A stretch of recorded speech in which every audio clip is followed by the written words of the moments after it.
بسم اللہ الرحمن الرحیم اعوذ باللہ من الشیطان الرجیم بسم اللہ الرحمن الرحیم وبہ نستعین۔ ہماری گفتگو لمعہ ششم کے کتاب الدیات میں ہے، اور کتاب الدیات میں 4 فصلیں تھیں جن میں سے 3 فصل پڑھ چکے۔ چوتھی فصل میں پھر انہوں نے کہا تھا کہ 4 توابع ہم بیان کریں گے، ان میں سے 3 توابع پڑھ چکے، ابھی 2-3 درس چوتھی تابع کے بارے میں ہیں۔ اگر ایک انسان کسی کے حیوان کو کوئی نقصان پہنچاتا ہے، ان حیوانوں کی 2 قسمیں، یا وہ قابل تزکیہ ہے یا قابل تزکیہ نہیں ہے۔ اگر قابل تزکیہ ہے تو اس میں اس نقصان پہنچانے والے شخص سے قیمت نہیں لی جائے گی، بلکہ اس سے عرش لی جائے گی اگر تزکیہ کے بعد بھی وہ مالیت رکھتا ہے۔ مثلا ایسی جگہ پر اس کو تزکیہ کیا ہے جہاں پر اس کے خریدار موجود ہیں۔ پھر فرماتے ہیں آج کے درس میں کہ مالک کو مکمل قیمت لینے کا حق نہیں ہے۔ اچھا، پھر کہتے ہیں کہ اگر مکمل قیمت لے گا تو لازمی جانور تو پھر اسی جانی کے حوالے کرے گا، لیکن ایسا اس کو کوئی حق نہیں ہے، اس لیے کہ اصل یہ ہے کہ جانی بری الذمہ ہے اضافی پیسے دینے سے۔ عرش تو اس کے ذمہ آگے، عرش سے جو ہے کیا ہے اضافی سے وہ بری الذمہ ہے۔ پھر فرماتے ہیں کہ اگر جانی آ کے اس جانور کو تلف کرتا ہے لیکن تزکیہ کے ذریعے نہیں، تو پھر اس جانی پر ضروری ہے کہ وہ اس جانور کی قیمت دے۔ کون سی قیمت دے؟ فرماتے جس دن اس نے تلف کیا تھا، بشرطی کہ یہ جانی غاصب نہ ہو، یعنی اس نے غصب نہیں کیا تھا، اسی دن آیا اور گولی ماری اور اس کے جانور کو مار دیا۔ اچھا، اور اگر غاصب تھا تو فرماتے من یوم الغصب الی یوم الاتلاف اعلی القیم دے گا۔ غصب والے دن اس کی قیمت اگر 10,000 تھی، بیچ میں اس کی قیمت 8,000 ہو گئی، پھر تلف والے دن اس کی قیمت فرض کریں 20,000 ہو گئی تو اس کو 20,000 دینے ہوں گے۔ اور اگر غصب والے دن 20,000 قیمت تھی، تلف والے دن 10,000 قیمت تھی، تو بھی وہ 20,000 دے گا، یعنی اس غصب سے لے کے ابھی تک جتنی بھی قیمتیں اعلیٰ ہوں گی وہ جناب یہ جو ہے کیا ہے دے گا۔ اچھا، یہ تو سب ان صورتوں میں تھا کہ جب وہ جانور قابل تزکیہ ہو، لیکن اگر کوئی جانور ایسا ہے جو قابل تزکیہ نہیں ہے، مثلا شکار کا کتا ہے، وہ آپ نے کسی کا مار دیا تو اس میں 40 درہم دینے ہوں گے، اور اگر جو ہے کیا جناب کوئی گلا یعنی جو ہے کیا ریوڑ کا کتا ہے، اگر آپ نے اس کو مار دیا ہے تو اس کو آپ کو جو ہے کیا ہے ایک دمبا دینا پڑے گا۔ کبش کہتے ہیں ظاہراً بھیڑ کے نر کو، جس میں کوئی عمر وغیرہ کی انہوں نے قید نہیں لگائی ہے۔ مزید ہم صنف صاحب فرماتے ہیں وَلَيْسَ لِلْمَالِكِ، مالک کو حق نہیں ہے کس چیز کا؟ فرماتے ہیں مطالبتہ، کہ جانی سے مطالبہ کرے بالقیمت، کہ مجھے قیمت دے دو کملاً پوری کی پوری، وَدَفْعُهُ إِلَيْهِ، اور کہے کہ یہ میں جانور تیرے حوالے کرتا ہوں، کہتے نہیں ایسا نہیں کر سکتا ہے، الاقرب قول اقرب کے مطابق۔ کیوں؟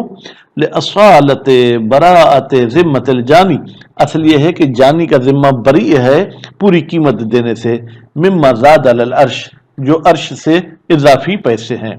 ولأنہ، اور دوسری دلیل کہ اضافی پیسے جانی کو نہیں دینے، لأنہ یہ حیوان جو تزکیہ شدہ ہے باقن علی ملک مالک ہی، یہ تو مالک کی ملکیت پر ابھی بھی باقی ہے، فلا ينتقل عنہ، یہ جانور مالک کی ملکیت سے منتقل نہیں ہوگا کسی اور طرف، الا بالتراضی من الجانبین، مگر یہ کہ دونوں طرف جو ہے کیا ہے وہ راضی ہوں، تو پھر یہ جانور اس دوسرے کی ملکیت میں جائے گا۔ وخالف فی ذالک، فرماتے اس عرش والی بات میں مخالفت کی ہے شیخان نے، شیخ توسی اور شیخ مفید نے، وجماعت، اور ایک جماعت نے، فخیر المالک، انہوں نے مالک کو اختیار دیا ہے بین الزام ہی بالقیمت، کہ بھائی تم جانی کو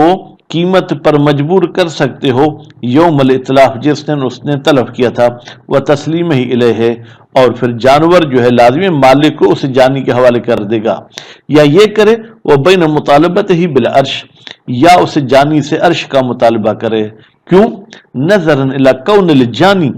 نظر کرتے ہو کہ یہ جو جانی تھا مفوتاً لمعظم منافعہ، اس نے اس جانور کے جو بڑے منافع تھے اس کو ضائع کر دیا ہے، کیونکہ بھائی وہ تو مالک ذبح نہیں کرنا چاہتا تھا، مالک سے بھی کچھ کام لینا چاہتا تھا، فصار کالتالف، تو پھر یہ ہو گیا جانی گویا کہ اس نے تلف کر دیا ہے اس جانور کو، اور تالف والی صورت میں اس کو قیمت دینی پڑے گی۔ وَضَعْفُهُ ظَاهِرٌ، فرماتے یہ شیخ توسی، شیخ مفید کا قول اور جماعت کا قول یہ ضعیف ہے۔ کیوں؟ اس لیے کہ یہاں تلف حقیقی تو نہیں ہے کہ آپ اس پر تلف والے احکام جاری کریں، یہ کد تلف ہے۔ وَلَوْ أَتْلَفَهُ، اگر جانی نے اس جانور کو تلف کیا ہے، لا بہا، لیکن تزکیہ کے ذریعے نہیں، ایسے گولی مار دی، کلہاڑی مار دی، فَعَلَيْهِ قِیمَتُهُ، تو اس جانی پر اس جانور کی قیمت ہوگی یوم تلف ہی، جس دن اس نے اس کو تلف کیا ہے۔ ان لم یکن الجانی غاصبا، اگر یہ جانی صاحب غاصب نہ ہو، لأنہو، اس لیے کہ یہ جو یوم تلف ہے یوم تفویت مالیت ہی، یہ وہ دن ہے کہ جس دن اس نے مالک کی مالیت کو ضائع کر دیا، برباد کر دیا۔ اب یہ گائے بھینس مر گئی، اب یہ کوئی مالیت نہیں رکھتی۔ الموجب لزمان، اور یہی دن تفویت والا یہ سبب بنا ہے کہ جانی ضامن ہو۔ وَيُوزَعُ مِنْهَا، اچھا جی، مرے ہوئے جانور کی بھی کچھ اشیاء کام کی ہوتی ہیں، پیسے کے ساتھ بکتی ہیں، مثلا اس کے بال، اگر اس کی پشم ہے یا اس قسم کی چیزیں، تو فرمایا یوز کم کی جائیں گی منہا قیمت سے، ما وہ چیزیں، لہو قیمت جن کی قیمت ہوتی ہے، من المیتت مردار میں سے، کہ شعر جیسے بال ہیں، عام طور پر شعر بکری کے بالوں کے لیے استعمال ہوتا ہے، وصوف یہ پشم عام طور پر یہ بھیڑ کے بالوں کے لیے استعمال ہوتا ہے، والوبر، اور یہ وبر جو ہے عام طور پر جو ہے یہ اونٹ کے بالوں کے لیے استعمال ہوتا ہے، وریش عام طور پر تو ریش پروں کے لیے استعمال ہوتی ہے، لیکن وہ پر جو نرم ہوتے ہیں۔ وفی الحقیقت ما وجب ہونا غیر العرش، وفی الحقیقت، حقیقت میں ما وہ چیز جو واجب ہوئی یہاں وہ عرش نہیں تھی، پوری قیمت تھی، ٹھیک ہے، لیکن لما کان المضمون اکثر القیمت اعتبرہا، خوب فرماتے ہیں لیکن حقیقت میں پوری قیمت کا بھی یہ ضامن نہیں ہے، لیکن اکثر قیمت کا تو ضامن ہے نا، اس لیے مصنف نے بھی قیمت کا لفظ کہہ دیا کہ یوم تلف کی قیمت کا یہ ضامن ہے۔ وَلَوْ كَانَ الْمُتْلِفُ غَاصِبًا، اگر تلف کرنے والا کیا ہے جناب؟ غاصب ہے، فقیل ہوا کذالک، تو ایک قول کے مطابق یہ غاصب بھی ایسے ہی ہے، یعنی تلف والے دن جو ہے کیا ہے وہ ضامن ہے، اور ایک قول کے مطابق یلزمہ، اس غاصب کے لیے ضروری ہے، اعلی القیم، سب سے اوپر والی قیمت، زیادہ والی قیمت دے۔ کب زیادہ؟ کون سے ٹائم کی؟ من حین الغصب الی حین الاتلاف، فرق کریں غصب سے لے کے اتلاف تک، اگر ایک ہفتے کا ٹائم تھا تو بازار میں جا کے اس چیز کا ایک ہفتے کا ریٹ دیکھیں۔ وہ اقوا، فرماتے ہیں یہی قول قیل اقوا ہے اوپر والے قول سے۔ وقت تقدم، اور یہ زیادہ تفصیل گزر چکی ہے، کہاں پر جناب؟ کتاب غصب میں۔ ومن ثم احملہ، کیونکہ یہ تفصیل کتاب غصب میں گزر چکی، اس لیے شہید اول نے اس کو گویا کہ محمل چھوڑ دیا، اس غاصب والی بات پہ زیادہ بات ہی نہیں کی ہے۔ وَلَوْ تَعَيَّبَ بِفِعْلِهِ، اگر اس جانور میں کوئی عیب ہو گیا اسی جانب یا غاصب کی وجہ سے، اس جانی کی وجہ سے، من دون ان یتلف، اس کو تلف نہیں کیا ہے، کن قطع بعض اعضائہ، مثلا اس کی کوئی ٹانگ کاٹ دی، اس جانور کی دم کاٹ دی، او جرح ہو یا اس کو زخمی کر دیا، او کسر شیئا من عظامہ، یا اس کی کوئی ہڈی پسلی توڑ دی، فلمالک ہی العرشو، تو پھر اس جانور کے مالک کو جو ہے کیا ہے عرش دینی پڑے گی، ان کانت حیاتہ، مستقرتن، اگر اس جانور کی حیاتی رہتی ہے، یعنی مرتا نہیں ہے، کوئی ایسی چوٹ، کوئی ایسا زخم نہیں آیا، وَإِلَّا لیکن اگر ایسی چوٹ آئی ہے، گردن توڑ دی ہے، فالقیمت تو پھر قیمت دینی پڑے گی، علامہ فصل اس کی تفصیل بیان ہو چکی کہ بھائی یوم تلف والی قیمت دینی پڑے گی۔ وَقَذَا لَوْ تَلَفَ بَعْدَ ذَلِكَ بِالْجِنَایَةِ، قضا کا مطلب کیا ہے؟ یعنی اسی طریقے سے جو ہے کیا ہے جناب قیمت دینی پڑے گی اگر یہ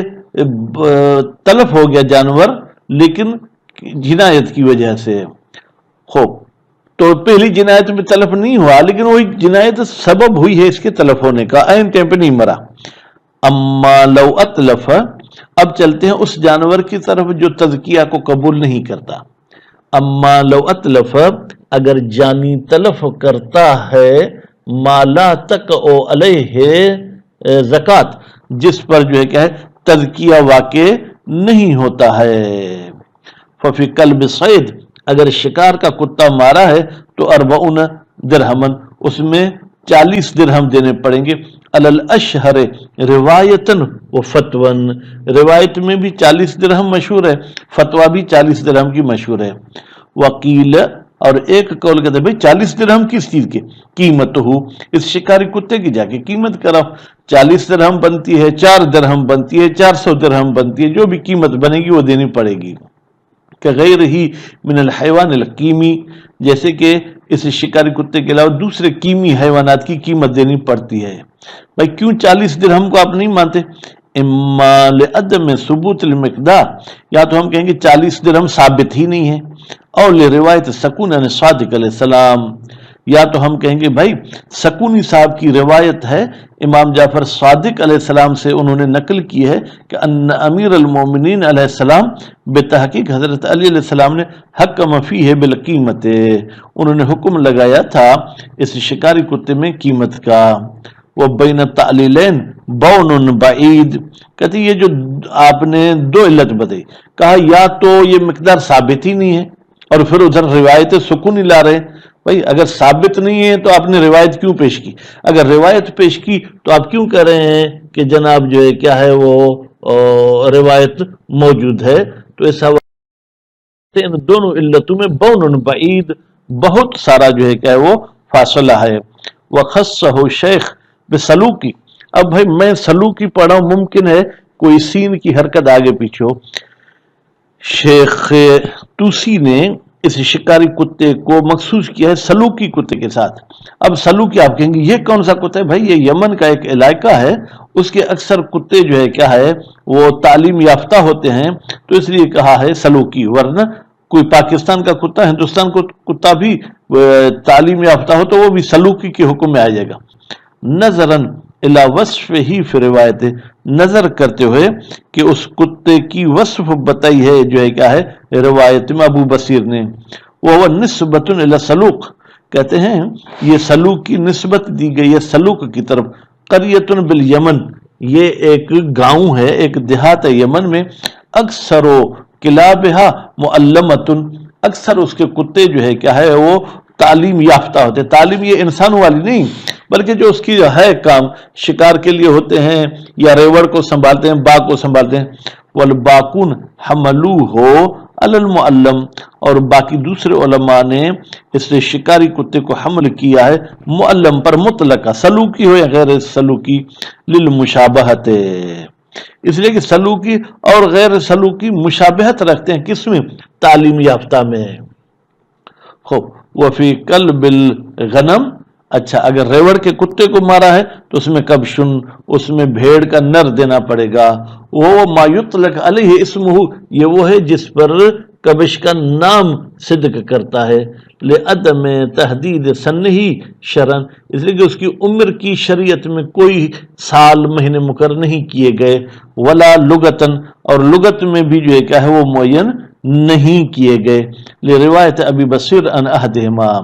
اس لیے کہ روایت کی ہے ابو بصیر نے یا 5ویں امام سے یا 6ٹھے امام سے کہ اس میں بھیڑ کا نر دینا پڑے گا جس میں عمر کی کوئی قید نہیں رکھی گئی ہے۔